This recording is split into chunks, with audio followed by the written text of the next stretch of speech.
Graf berarah dan berbobot dengan algoritma Dijkstra. Sebelumnya, perkenalkan kelompok kami dengan anggota kelompok Muhammad Reynaldi, Noval Geraldi, dan juga Zihan Al-Hairi.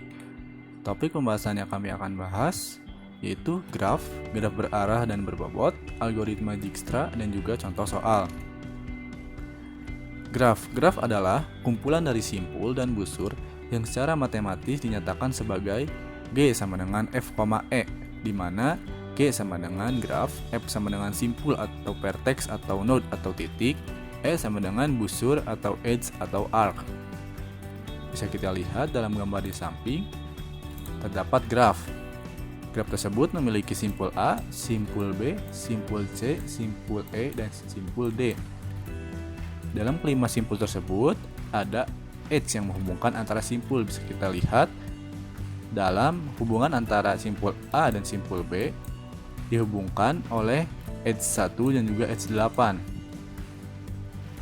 Berbedanya, S1 menghubungkan simpul A dan simpul B dengan daerah asal simpul A dan daerah tujuan adalah simpul B.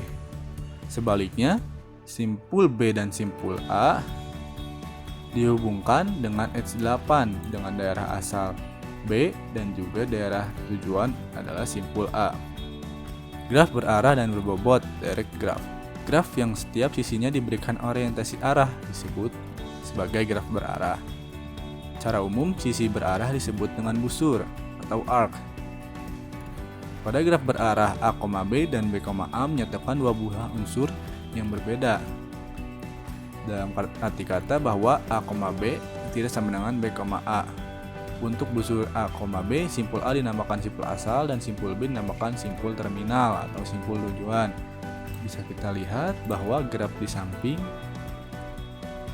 memiliki simpul A dan juga simpul B. Kita lihat dari edge yang bernilai 5 di sini adalah edge yang menghubungkan antara simpul A dan simpul B dengan daerah asal adalah simpul A dan daerah tujuan adalah simpul B. Dan di dalam edge tersebut memiliki arah, yaitu arah yang simpul A ke simpul B. Sebaliknya, yang menghubungkan antar simpul B dan simpul A adalah edge yang bernilai 4 dan juga yang memiliki arah dari simpul B ke simpul A. Oke, baik. Selanjutnya kita masuk pada materi algoritma Dijkstra. Sesuai dengan namanya, algoritma Dijkstra, penemunya yaitu Esger Dijkstra, adalah sebuah algoritma yang dipakai dalam memecahkan permasalahan melalui jarak terpendek atau shortest path problem untuk sebuah graf berarah atau directed graph. Selanjutnya, algoritma Dijkstra sendiri bekerja dengan membuat jalur ke satu simpul optimal pada setiap langkah. Jadi, pada langkah ke N, setidaknya ada N node yang sudah kita tahu jalur terpendeknya. Langkah-langkah algoritma Dijkstra ini dapat dilakukan dengan langkah-langkah berikut. Yang pertama, tentukan titik mana yang akan menjadi node awal. Lalu, beri bobot jarak pada node pertama ke node terdekat, satu persatu. Dijkstra akan melakukan pengembangan, pencarian dari satu titik ke titik lain, dan ke titik selanjutnya, tahap demi tahap, terus berulang. Langkah selanjutnya, beri nilai bobot atau jarak untuk setiap titik ke titik lainnya. Lalu, set nilai 0 pada node awal, dan nilai tak hingga terhadap node lain. Langkah yang ketiga, set semua node yang belum dilalui, dan set node awal sebagai node keberangkatan. Kemudian, dari node keberangkatan, pertimbangkan node tetangga yang belum dilalui. Lalu hitung jaraknya dari titik keberangkatan. Jika jarak ini lebih kecil dari jarak sebelumnya, maka hapus data yang lama dan simpan ulang data yang baru. Jadi logikanya, dari node keberangkatan, misalnya kita sudah menentukan ke node yang mana. Cuman setelah diteliti lagi, ada node yang lebih pendek, maka kita ganti data yang lama menjadi data yang baru ke node yang paling pendek. Lanjut langkah yang kelima, saat kita selesai mempertimbangkan setiap jarak terhadap node tetangga, tandai node yang telah dilalui sebagai node dilewati. Node yang dilewati tidak akan pernah dicek kembali. Jarak yang disimpan adalah jarak terakhir dan yang paling minimal bobotnya. Dan langkah yang terakhir adalah set not belum dilewati dengan jarak terkecil atau dari not keberangkatan. Sebagai not keberangkatan, selanjutnya dan ulangi langkah yang kelima. Masuk ke contoh soal. Seperti yang sudah kita ketahui bahwa algoritma Dijkstra ini bertujuan untuk menemukan jalur terpendek berdasarkan bobot terkecil dari satu titik ke titik lainnya. Jadi langkah yang harus kita lakukan atau logika dari algoritma Dijkstra ini adalah yang pertama, memberikan nilai bobot atau jarak untuk setiap titik ke titik lainnya. Lalu set nilai 0 pada node awal dan nilai tidak terhingga terhadap node yang lain yang belum terisi.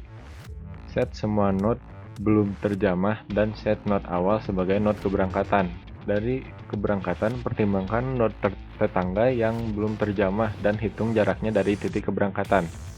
Sebagai contoh, jika jarak A ke B memiliki bobot 6 dan dari B ke C memiliki bobot 2, jadi dari A, B, C itu kita melewati bobot sebanyak 8, 6 tambah 2. Jika jarak ini lebih kecil dari node-node tetangganya, maka hapus data yang sudah terekam atau data yang nilainya lebih besar dari node yang kita tes ini dan simpan ulang data yang baru. Selanjutnya, saat kita selesai mempertimbangkan setiap jarak terhadap node tetangga, tandai node yang telah terlewati sebagai node terjamah. Node terjamah tidak akan pernah dicek kembali. Jarak yang disimpan adalah jarak terakhir dan yang paling minimal bobotnya. Selanjutnya, lanjutkan dengan kembali ke step-step sebelumnya dari mempertimbangkan bobot mana yang lebih besar. Nah, masuk ke contoh soal. Di sini soalnya adalah hitunglah jarak terdekat dari V1 ke V7.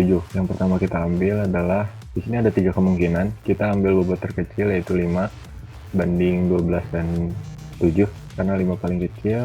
Kita ambil. Nah, lanjut ke V2. Daripada kita mengambil ke V5 dengan bobot 6, kita lebih mengambil ke V3 dengan bobot 1. Nah, dari V3 ini kita jumlahkan terlebih dahulu. Bobot yang sudah kita lalui itu sebanyak 6. Selanjutnya kita melalui V4 karena bobotnya paling kecil dan lanjut ke V6. Jadi dia itu memakan bobot sebanyak 20. Nah, kita coba juga yang dari V3 ke V5 menuju V6. Di sini kita mendapat bobot 5 dan dari sini kita mendapat bobot 2. Jika kita jumlahkan melalui jalan alternatif yang lain, kita mendapatkan bobot hanya 13. Dan tentu saja kita mengambil yang 13 ini karena mencapai V6 ini, jika cara yang sebelumnya harus melewati 20 bobot, sedangkan cara yang baru kita hanya dapat 13. Lanjut ke V7 yang merupakan destinasi awal. Jadi kita menempuh dari V1 ke V2 ke V3 ke V5 V6 dan V7 ini kita hanya menghabiskan sebanyak 16 bobot. Nah, berikut adalah tabel dari algoritma Dijkstra-nya, sama persis seperti yang kita bicarakan tadi. Jadi alurnya itu V1, V2, V3, V5, V6, dan V7. Dan V3 ke V4 itu perulangannya sama 3 karena hanya pengecekan saja. Sekian dari penjelasan kami. Mohon maaf apabila ada kesalahan. Wassalamualaikum warahmatullahi wabarakatuh.